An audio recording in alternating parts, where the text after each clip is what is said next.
If you are in a situation or a relationship where you're feeling unhappy or unfulfilled, only you can truly know when it's time to make a change and if a change is even necessary in the first place. And if you're in a situation like this, I'm willing to bet that you already know exactly what it is that you need to do.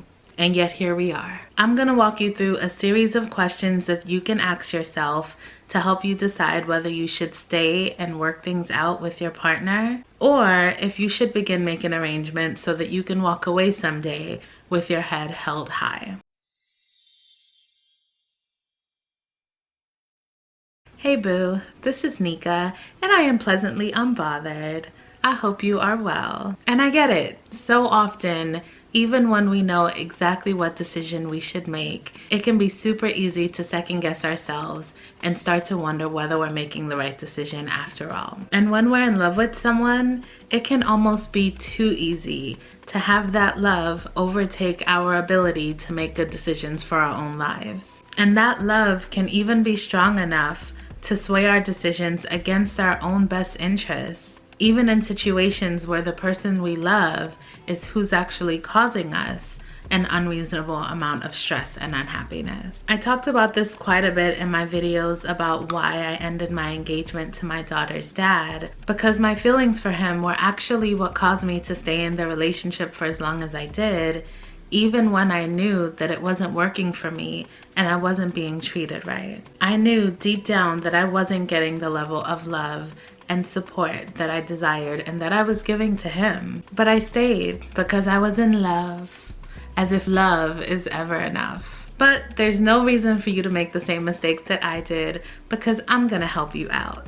You know I got your back, boo. I'm gonna walk you through a series of questions that you can ask yourself, and to make it easier for you, I even created a printable worksheet that you can download so that you can take some time, work through your questions, and really give it some serious consideration, because these are big decisions that we're talking about here. So if you'd like to get that worksheet, click the link in the description box below so that you can have your own copy, and I'll go ahead and walk you through some of the questions right now. Okay, so here we go. Questions to ask yourself. And these are in no particular order. Is the fallout from your relationship spilling into other areas of your life? Is it impacting your overall mood? Has it kept you up at night? Is it causing you to cry yourself to sleep at night? Is it preventing you from focusing at work or taking your energy and attention away from other important priorities? Is your relationship impacting the way that you treat other people in your life? Your friends, your family, your kids, your siblings, strangers, your coworkers, anyone? Is the stress and strain from your relationship rubbing off onto other people and impacting your other relationships? And for me, the answer to all of those questions would be absolutely. The added stress from that relationship made it increasingly difficult to focus at work. Plus, it messed with my overall mood, and it often made me feel like I was just in a funk. So if you start to notice that things have gotten so bad or so upsetting that they're starting to impact your life outside of the relationship, then that's a major sign that this may not be a healthy relationship for you to be in. Next questions. Have you ever tried to address your concerns about your relationship with your partner? Has your partner already had chances or opportunities to do better in the past? If yes, how many times did they get a second chance or a third chance or a fourth chance? And how did those go? Were they receptive and open to having conversations about it? Did they actually listen to your feelings and take them into consideration? Have they made a real effort to address the part that they've played in things? Do they seem to be sincere about changing their behavior and doing better by you? And if not, what's the reason for all of that? Why haven't you had those talks? Or what's preventing real changes from happening? In my case, I made efforts to address things on numerous occasions. And for a little while, it would seem as if things were improving and that we were doing better, until all of a sudden we'd be right back at square one, right where we started, as if nothing had changed at all. I tried my best to communicate ways that I would try to do better for our relationship, and to also discuss the things that I thought he could improve on. But between our communication issues and his accountability issues, I feel like we'd never really get anywhere. And I suspect that he actually knew how much I loved him And so in his mind, he probably thought that I wasn't going anywhere, because some men will definitely use our love against us. They'll feel like we care enough that we'll stick with them no matter what. We'll be the down-ass chick, we'll be the loyal one, we'll be the one to show that we care, we'll be the one who never let them go or never let them down or never leave them or never whatever. And since they feel like we'll never go anywhere, they never feel the need to step it up or do better or make improvements, because where you going? Next question. What part are you playing in the downfall of your relationship? Have you made a real effort to address the part that you've played in things and the things that you might actually be responsible for? Are you willing to put in the work to adjust your behavior and make a sincere effort to do better? Because it really is a partnership, and it really does take two.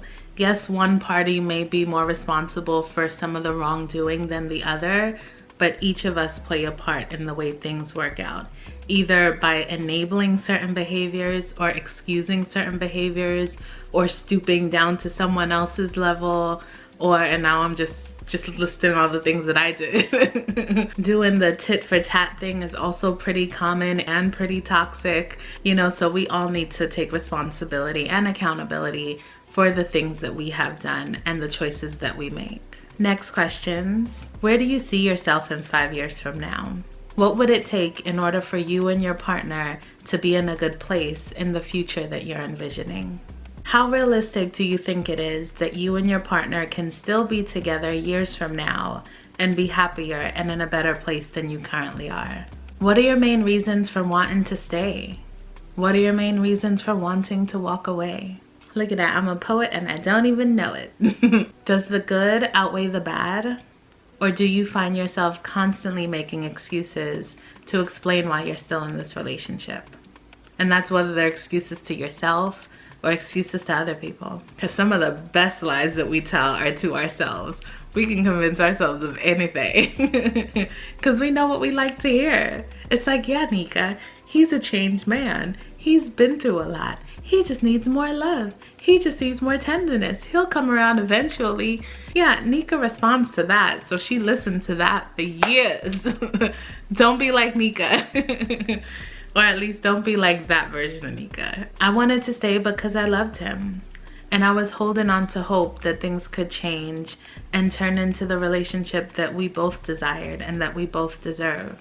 But the more that I tried to make it work, the more that I felt like I was losing bits and pieces of myself, because I would end up making so many excuses for him and his behavior, even when I was on the receiving end of that and I was the one being wronged. Imagine having more compassion and more love for the person that's hurting you than you had for yourself.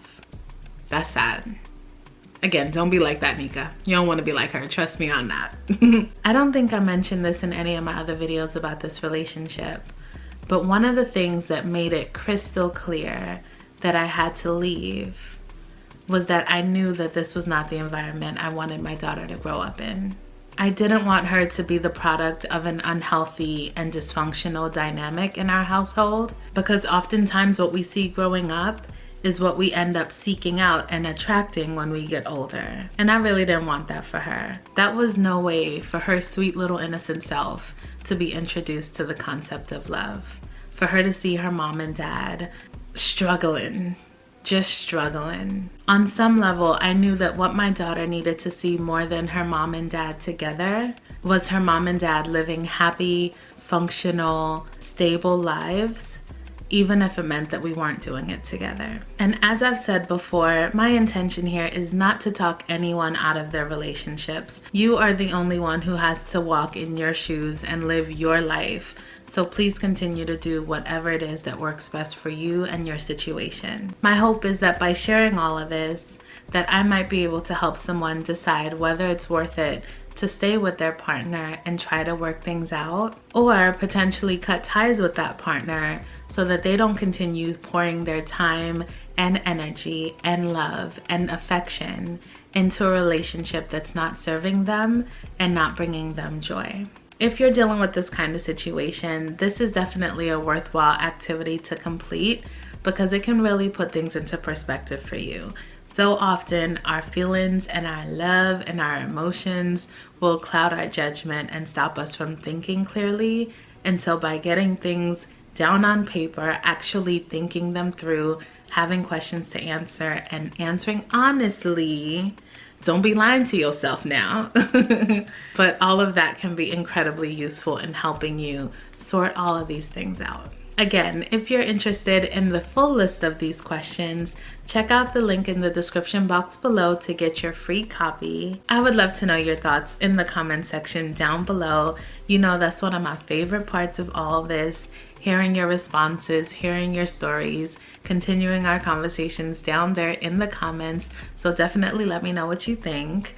Also, if you enjoyed this video, please do the thumbs up thing for your girl. Let me know that you liked it so I can make more. Please subscribe so that I don't get lost in this busy, crazy, hectic YouTube world where there are billions of us making videos these days. I would love for you to come back and join me for what I have in store in the future. It's gonna be good, and I cannot wait for us to continue this journey together. I really appreciate you being here and making it this far into the video, especially those of you who've been rocking with me for a while now. I see you, I know who you are, you know how I feel about you. Got a special place right up in here, because I know that there are 1,000 other things that you could be doing or watching right now. So I certainly appreciate you being here with me, and I look forward to seeing you in my next video. Bye.